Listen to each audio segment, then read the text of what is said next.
Not only does it meet the extraordinary expectations I had for it based on this unbelievable gushing Grammys perfume surrounding it exceeds. I haven't been this shocked since the first time I watched Two Girls. But I think it is one of the best seasons of television I have ever seen in my entire life. Severance. There is a reason why this is my 100th video essay on this channel. I would consider personally that Severance is one of the greatest shows I've ever seen, and it's extremely important to me and to a lot of other people too. I'd recommend it if you haven't seen the show to actually try it out because you do not want this masterpiece to be spoiled. Trust me.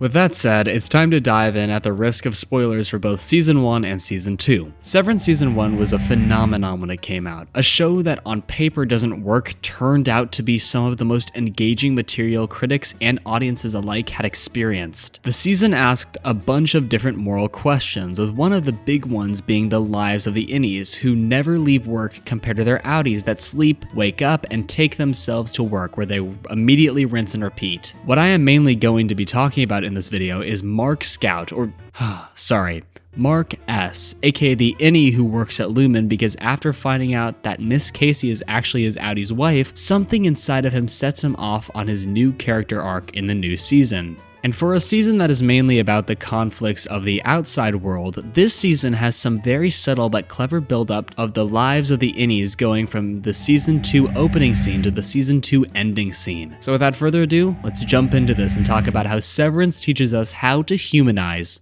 a character. I'd like to remind you that the like, comment, and subscribe button are always there to show any support, and don't forget to check out my membership so you can access videos early. So with Severance Season 1, obviously as the season progressed, we got to see the differences of Innie and outie Mark, but I will say that the season never took a step into showcasing Innie Mark as his own person. In order to make the concept make sense, they had to really cut back on what they can do so that the audience can fully understand what's going on.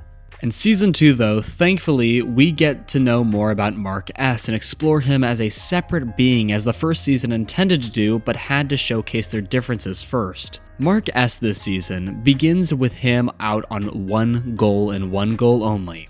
This goal was backed up by his outie and how he knows information that may be crucial for his outie to know. Mark's first instinct in the season was to find Miss Casey. Keep that in mind for later. His main goal was to figure out where she was because he felt the obligation to help, which is what his goal for episodes 1 and 3 are. Obviously not 2 because that was an outie specific episode. In episode 3, Mark and Helena, pretending to be Helly, search Lumen and find the goat room again, where they keep and meet the goat people to figure out if they know anything about Miss Casey, but to no use, besides that they have met her before.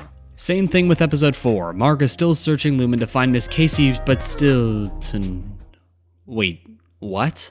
Well, turns out that episode 4 is actually much different than anyone could have predicted, but a really important episode overall. Now, obviously I cannot show the scene, but while Helena and Mark are, sharing vessels, we learn vital information as a sudden interest Mark has. Now up to this point, he's been searching for his outie's partner, but this is the first time in the season he really takes his own interests into consideration and doesn't let the flash of Miss Casey's face on Helena ruin the moment. I can't believe the consensual intertwining of people would be how a character would start developing more, but if this happens again in the future, I'll be able to make that joke from Phineas and Ferb, so, you know, something to look forward to. Trojan's Horse, on the other hand, is honestly not centered around Mark. It's more focused on Milchek, Dylan, Helly, and Irving's funeral, so literally everyone else besides him. But something that clicked in my head while watching now that the finale is out is when Miss Huang tells Milchek her opinion of how if they have a funeral for Irving, it will make the Innies feel like people, which is turned down by Mr. Milchek, but is foreshadowing for how the season will end, as this funeral is a big deal for all of the remaining Innies. Now, Attila is where we get some more strange behavioral differences. After sharing with Helly that Mark loved Helena hard, they split off and come back together later to make their own memory together, if you know what I mean. He goes home with a bloody nose, unknowing of what it actually means, but the fact that they're able to intertwine without getting in trouble shows a certain amount of risk they're willing to take for each other to make themselves feel good. Not their outies, but themselves. This next part is a little bit of an assumption and some good acting on Adam Scott's part, Mark S's voice is a bit more high-pitched at all times, so when Audi Mark gets his chip flooded, Innie Mark can be briefly seen when he pounces up and says, "What the f?"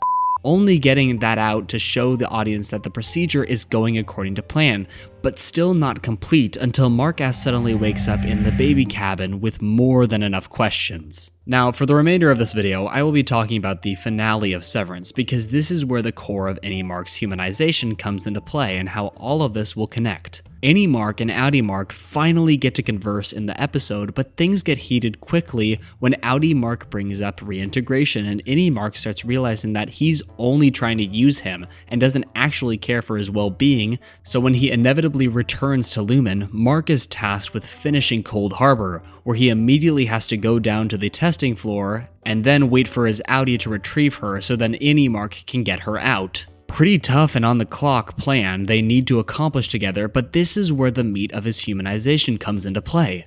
From the very beginning of the season, Mark has been searching for Miss Casey until he starts taking his life into his own hands when he realizes that his life doesn't have to be centered around only helping his Audi, but because he was given a life, he has the ability to make it his own. This season has always been about the Innie's humanization the whole time, and when Miss Huang brings up to Milchick that they need to be careful of making them feel human, the ending of the episode really shows what she meant. See You at the Equator is the piece that ties Mark's final decision together. As you've hopefully seen from the episode, both versions of Mark rescue Miss Casey / Gemma and rush her out of Lumen, where Mark has a tough decision to make. His Audi or himself. He knows that his Audi has been alive for so much longer than him and has had much more of a life with his wife than Innie Mark had with Helly. He accomplished his mission to save Miss Casey and get her out of Lumen, but the cost would supposedly be his life, as Gemma would most likely speak out to the public that she was kidnapped,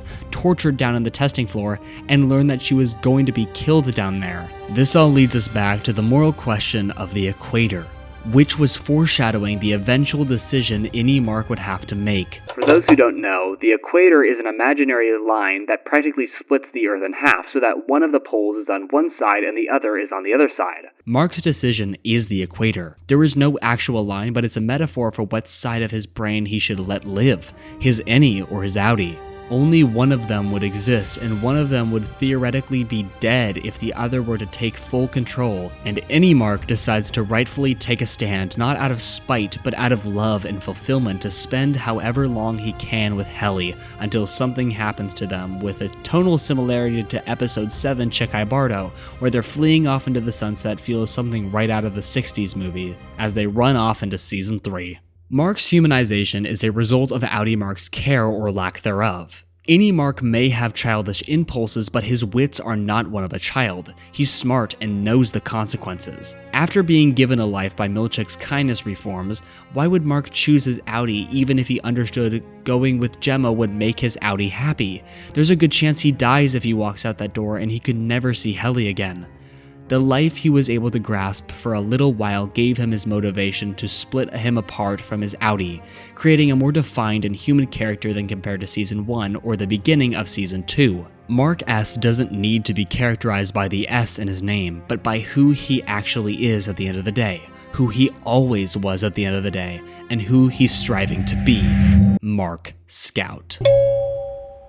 If it isn't clear by the end of this, all of the Innies in the show have had their own development that develops them as a separate person from their actual Audi. Irving pieced together Helena's plan and tried to drown her. Dylan found love with a woman and stood up to Milchick once again after getting that taken away. Helly had to take her life into her own hands after she figured out she was being impersonated, and Mark did what his Audi wanted, but wasn't going to let his Audi decide how the rest of his life plays out, no matter the reintegration or if they both die down in Lumen. Season 3 will be insane, no doubt, as they hopefully explore and find out more of where PD visited and put on his map. Praise Kier, by the way, because if it weren't for him, Lumen wouldn't wouldn't have been a thing. So if you liked, please consider liking, subscribing, and if you want to join some discussion, please comment your thoughts on Severance down below. I'd also like to say thank you for 100 video essays, and here's to another maybe possibly 100 more. And thank you for 30,000 subscribers. It's a nice timing too, because it just really gets my motivation up, and I can't thank you all enough for being here with me for 100 video essays